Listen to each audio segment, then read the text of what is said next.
ৰাইজৰ লগত আমাৰ এটা সম্পৰ্ক এটা হৈ গৈছে। গতিকে এতিয়া আৰু আকৌ এটা চিনাকি নতুনকৈ দিব লগা নহয় আৰু বঙালপাৰা ৰাইজ বুলি ক'লে চবেই জানে যে সুমনৰ মানে বিৰাট প্ৰিয়, মাকৰো প্ৰিয়, সুমনৰো প্ৰিয় বঙালপাৰা ৰাইজ আমাৰ বহুত মৰমৰ, আমাৰ পৰিয়ালৰ বহুত মৰম। কাৰণ আপোনালোকে আমাক বহুত মৰম দিছে, সন্মান দিছে বঙালপাৰা ৰাইজে। ভোট কেইটা দিছে সেইটো ডাঙৰ কথা নহয়। আজিলৈকে যিমান বঙালপাৰাত আহিছোঁ, কিন্তু সকলো নেতা কৰ্মীৰ পৰা, সকলো ৰাইজৰ পৰা সদায় আপোনালোকে সেইখিনি সন্মান আমাক দি আহিছে।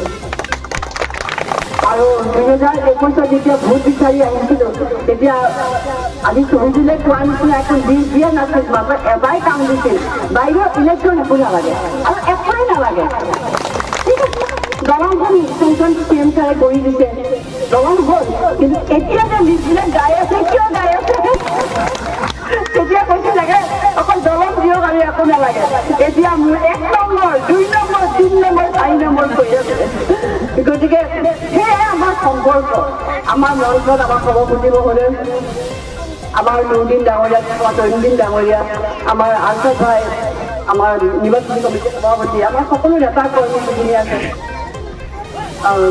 বাকী গাঁৱবুঢ়া পাবলৈকে গৈছিলোঁ, গাঁৱবুঢ়া পাবৰ পৰা আশা নাই নহয় কোনো। আজি ইয়াত হ'ল বঙালপাৰাত, আগতেতো পঞ্চায়তত মই এনেকৈ বঙালপাৰাত অহা নাছিলোঁ, এইবাৰ কিয় আহিছোঁ কথাটো আপোনালোকে মন কৰিছেনে? সেইটো বুজিবলৈ চেষ্টা কৰিছেনে? এনেকুৱা পঞ্চায়ত ইলেকশ্যন মইতো আজি 9 বছৰ আছোঁ, মইতো পঞ্চায়ত ইলেকশ্যন মই এটা পঞ্চায়ত ইলেকশ্যন এটা পাইছিলোঁ 9 বছৰত, মই এটাই পাইছোঁ পঞ্চায়ত ইলেকশ্যন। 2011 কেতিয়া পাইছিলোঁ? 11 টকা পাইছিলোঁ আৰু 18 পাইছিলোঁ, কিন্তু তেতিয়াতো অহা নাছিলোঁ। এইবাৰ কিয় আহিব লগা হৈছে সেই কথাটো মই ভাবিছোঁ যে আপোনালোকে অলপমান চিন্তা কৰি চাওক। কাৰণ এইবাৰ এইকাৰণে আহিব লগা হৈছে যে এইবাৰ আমি বিচাৰোঁ যে বঙালপাৰা পঞ্চায়ত চৰকাৰৰ লগত থাকক।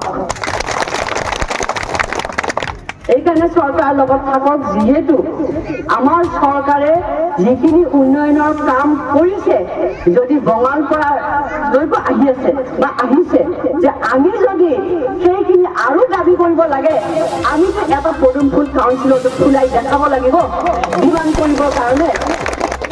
আজি মই বিধায়ক আপোনালোকৰ ইমান দিন হৈ থাকিলোঁ, আপোনালোকে বিপদে আপদে আমি থাকিলোঁ, কিন্তু এটাও আজিলৈকে আমি সাম্প্ৰদায়িক মন্তব্য আপোনালোকৰ এগেইনষ্টে দিয়া নাই, মোৰ মায়েও দিয়া নাছিল। সদায় বঙালপাৰা ৰাইজ কৈহে সন্মানিত কৰিছিলোঁ। গতিকে সেইখিনি সন্মানৰ মূল্য এইবাৰ আমি বিচাৰিম। আপোনালোকৰ কাৰণে যি আমাৰ মৰম আছে, সেই মোৰ মৰমে আমি প্ৰতিদান বিচাৰিম। আমাৰ কাৰণে নহয়, আপোনালোকৰ কাৰণে বিচাৰিম। কাৰণ আজি জিলা পৰিষদ আমাৰ নাই, পঞ্চায়ত আমাৰ ইণ্ডিপেণ্ডেণ্ট, যদিও ইণ্ডিপেণ্ডেণ্ট আমাৰ পঞ্চায়ত, তাতে আপোনালোকে চাই ল'ব আমাৰ নিজা মানুহ কোনকেইটা, সেইমতে আপোনালোকে বিচাৰ কৰিব ভাল মানুহ কোন পঞ্চায়ত। কিন্তু পঞ্চায়তত যি বিৰোধীও আছে, ইটোৰ লগত কিছু 2-3টা কেণ্ডিডেট, কিন্তু সকলোৰে ভোটখিনি কিন্তু কাউন্সিলত পদুম ফুলত লাগিব।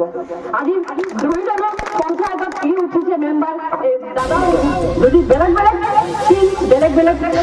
মানে হেৰি, কিন্তু পদুম ফুলত ভোট 2জনে দিব লাগিব, লাগে 2জনে কাজিয়া কৰক, কিন্তু ভোটটো পদুম ফুলত কাউন্সিলত দিব লাগিব। কাৰণ এইটো হ'ল আপোনালোকৰ অস্তিত্বৰ সংগ্ৰাম, বা আপোনালোকে যে বঙালপাৰা ৰাইজ উন্নয়নৰ লগত আছে সেয়া সংগ্ৰাম, আপোনালোকেও যে আমাৰ চৰকাৰৰ লগত আছে সেয়া দেখুৱাৰ সংগ্ৰাম। সেইখিনি দেখাব লাগিব, দেখুৱাৰ সংগ্ৰাম, সেইখিনি দেখাব লাগিব যে বঙালপাৰা নামেৰে বঙালপাৰা নহয়, অন্তৰত কিন্তু বঙালপাৰা ৰাইজৰ পদুম ফুল আছে, সেইটো দেখুৱাব লাগিব আপোনালোকে। সেইটো এতিয়াৰ ৰাজনীতি। কাৰণ ৰাজনীতি বুলি ক'লে চব থাকে, সমাজ নীতি জড়িত হৈ থাকে, ৰাজনীতিত কূটনীতি জড়িত হৈ থাকে, মাথাৰ বুদ্ধিও জড়িত হৈ থাকে, দিল চেও ভাবিব লাগিব, দিমাগ চেও ভাবিব লাগিব, সেয়া ৰাজনীতি। কিন্তু এতিয়া ৰাজনীতিত আপোনালোকে কিন্তু যে চৰকাৰৰ লগত থাকি পেলাই আপোনালোকৰ কামখিনি আদায় কৰিব পাৰিব লাগিব।